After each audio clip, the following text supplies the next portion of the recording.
सबसे पहले खांसी, बुखार और सांस लेने में परेशानी को कोविड-19 का लक्षण के रूप में माना जाता था, जो अभी भी सच है। और कोविड-19 के मरीजों में ये सब लक्षणों की बहुत अधिक संभावना है, लेकिन मरीजों में रेस्पिरेटरी डिजीज नहीं दिखता है। भले ही वायरस SARS-CoV-2 हमारे वायुमार्ग को संक्रमित करता है, और ये माना जाता है कि जब हम मुख्य रूप से उन वायरस एयर को सांस में लेते हैं तभी ही ये वायरस फैलते हैं। कोविड-19 मरीजों ने कुछ अनएक्सपेक्टेड लक्षण का अनुभव किया है, जो उनके लंग्स को बहुत अधिक प्रभावित करता है। और अनदर डिजीज के हिसाब से स्किन रैशेस के साथ गंध और स्वाद को महसूस नहीं कर पाते। इनमें से कुछ वायरस के प्रति हमारे इम्यूनिटी के प्रतिक्रिया की वजह से हो सकता है, लेकिन आज हम उस मॉलिक्यूल पर ध्यान केंद्रित करेंगे जो वायरस हमारी सेल को संक्रमित करने के लिए उपयोग करता है।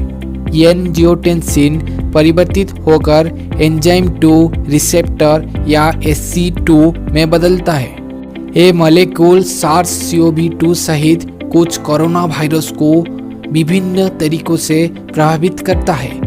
विभिन्न रिसेप्टर्स सेल के बाहरी मेम्ब्रेन में अंतर्निहित होते हैं, जैसा कि उनके नाम से पता चलता है कि वो सेल के बाहर से संकेत पदार्थ प्राप्त करते हैं, like hormones, neurotransmitters, nutrients and immune जैसे पदार्थ।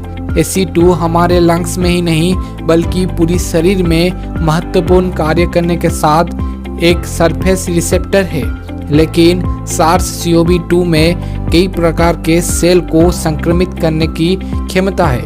कोविड-19 अभी भी केवल एक बीमारी का कारण बनता है, लेकिन ये इसके कुछ व्यापक प्रभावों को समझने में मदद करता है। ब्लड प्रेशर को संतुलित करने के लिए SC2 के साथ प्रोटीन और एंजियोटेंसिन 2 एक प्रमुख काम करता है।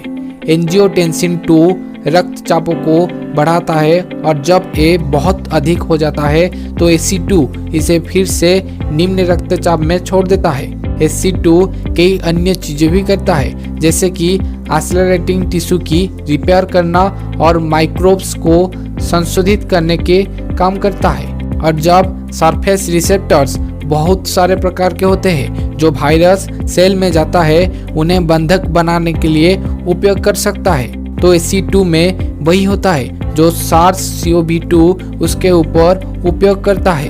वैज्ञानिकों को लगता है कि संक्रमण सबसे अधिक बार तब शुरू होता है जब वायरस किसी के नाक के मार्ग से निकलता है। नाक गुहा में SC2 रिसेप्टर्स के टर्न्स होता है, इसीलिए ये वायरस के लिए उपजाऊ जमीन है जो उन सेल को आक्रमण कर सकता है। यदि इस प्रकार कोई इंसान संक्रमित होता है तो फिर उसमें कोई लक्षण नहीं दिखेगी। मई 2020 से एक चूहों में बहुत स्टडी करने के बाद ये पाया गया है कि SC2 नाक की सेल में होता है, जो हवा के जरिए न्यूरॉन्स में स्मेल को स्थानांतरित करने में मदद करता है। इसके जरिए वायरस शरीर के अंदर चला जाता है। वैज्ञानिकों ने ये भी पाया कि ओल्डर चूहों में यंगर चूहों की तुलना में नाक की सेल में SC2 अधिक होता है। यदि इस तरह मनुष्य में है तो फिर ये समझने में मदद कर सकता है कि वृद्ध लोग कोविड-19 के प्रति अधिक संवेदनशील क्यों है। संक्रमण होने पर वायरस हमारे लंग्स तक अपना रास्ता बना सकता है। जब वायरस लंग्स में SC2 को बांधता है तो वैज्ञानिकों को लगता है कि ये एंजियोटेंसिन 2 के सामान्य टूटने पर बांधता है, जिसका अर्थ ये है कि एंजियोटेंसिन 2 एमओ को चलाने के लिए स्वतंत्र है, जिससे सूजन, सेल डेथ और ए तक की रक्त के प्रभाव को धीमा कर देता है, जिसके वजह से लंग्स से शरीर को ऑक्सीजन प्राप्त करने से रोकता है। ये कोई आश्चर्य की बात नहीं है कि कई रोगियों को सांस लेने में तकलीफ होता है, और ऐसा नहीं है कि ये यहाँ समाप्त होता है, क्योंकि जैसा कि हमने कहा SC2 सेल्स शरीर के सभी हिस्सों में व्यक्त होता है।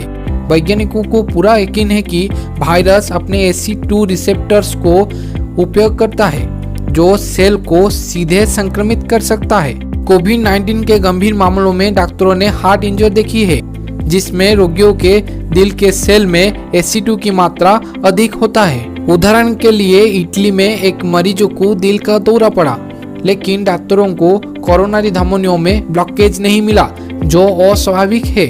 उसके बाद रोगी ने कोविड-19 के परीक्षण किया, जो पॉजिटिव निकला।